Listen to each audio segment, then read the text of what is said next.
Yes, people, what's happening? AdamMcKola here outside Old Trafford right behind me. Manchester United 3, Bodø Glimt 2. Manchester United's first win under Ruben Amorim. About time we got that. Obviously, it's only his second game in charge, but it was important that Manchester United won today.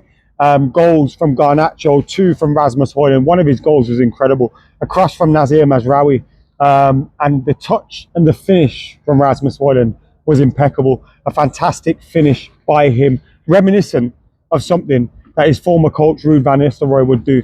And it was nice to see him get that goal. United's first goal came from good play from Garnacho and Højlund to work down the goalkeeper and get the ball for themselves, but also bad play by them. But Manchester United capitalising off that to get the goal. We allowed Bodø Glimt back into the game. One of their goals, incredible by the way, bends it into the top corner. Excuse me if I don't know his name, but it was a fantastic goal by Bodø Glimt. And then they get a second and you're thinking, oh my God, what's going on here? What is going on to Manchester United? And of course, we did win it in the end. We obviously got the equaliser from Rasmus Højlund, and then the winner as well, Manchester United got from Rasmus Højlund again.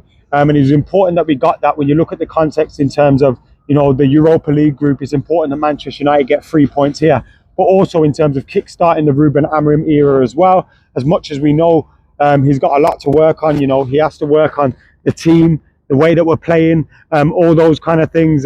He has to work on who's in his best 11, who can play in what position, all those kind of things. But it's important that we get results. He said it himself in press conferences and things like that, that Manchester United have to get results. And to make people believe in what you're doing, you have to get wins. And it was important that Manchester United won today. Now, it wasn't vintage at all. And there's still a lot for Manchester United to work on. And I was sat there with Jay Motti, actually. And for the last 15 minutes of the game, I just decided to watch Ruben Amorim. We were 3-2 up. I just thought, let me watch Ruben Amorim and how he's going through things and what he's seeing and what he's looking at.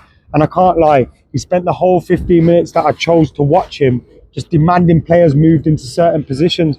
Amad Diallo was one of them, got told to move into certain positions. Now, we already had our front three when he came on, so I don't think Amad Diallo was part of that. So he was occupying a weird position where he was really high up, and the manager just kept bellowing at him, get back, make sure you're getting in your position. And it was like that with everybody as well, not just Amad Diallo, but most of his players. He kept demanding, get into your position, make sure you're working hard, make sure you're going to be on that ball and you're going to be in the right positions when we are countered by Bodø Glimt. So it was interesting to see Ruben Amorim going through the motions, going through the paces. He looked a stressed man out there, and that's because we're learning. You know, me and Jay were sitting there going, what's he thinking? What is he thinking right now? Is he thinking, oh my God, all these lot are useless? Or is he thinking, look, you know, these lot have got so much to learn. So whenever we're going through the games and we're going through the minutes in those games, it's like a pre-season almost, because this is his second game in charge. He has to give them the information. He has to let them know where he wants them on the pitch, you know, where he wants them in certain positions as well. Every time they're playing a different position, is going to be different things asked of you. So it was interesting to watch Ruben Amorim, and we're going to need so much more time. That's what that told me. You know, watching him for 15 minutes, watching him bellow at the players where to go, where to be on the pitch, and when to press, when not to press, and all those kind of things. It showed me that we're going to need time with him. We're going to need time with him on the training pitch. It's that simple. And it was nice to get the win today, but it's also, I guess, for him, nice to be able to get more minutes under the belt for his players, because they're going to be learning more every single minute of every single game with Ruben Amorim in how they want him to play. The team was interesting today. I think he left out a few players that will probably start in the next game. I think Marcus Rashford will start in the next game. I can't see Alejandro Garnacho starting. Look, I'm a big fan of Alejandro Garnacho, so I'm not going to get on the same kind of vibe that a lot of people have been on with him. Look, he got the first goal today, which was nice, easy goal. Anyone would have scored that, I would have scored that. But it's important to be pressing, important to be leading from the front, and he did just that. And it'll be interesting who he plays in the next game. But I think he'll play Marcus Rashford. I think he'll play Rasmus Højlund, who's still learning the role. And then it'll be interesting who's on that right side of the front three. Mason Mount started the game today. It could be Bruno. It could be various different players. I think Mason Mount's someone that's very, very well made and well trained and well coached, and you know, in his previous time playing for Thomas Tuchel, I think he'd be excellent for Ruben Amorim.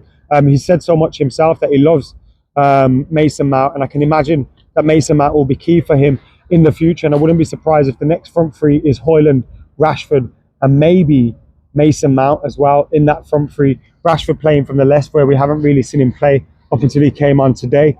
In the midfield, obviously we never got to see Kobbie Mainoo again.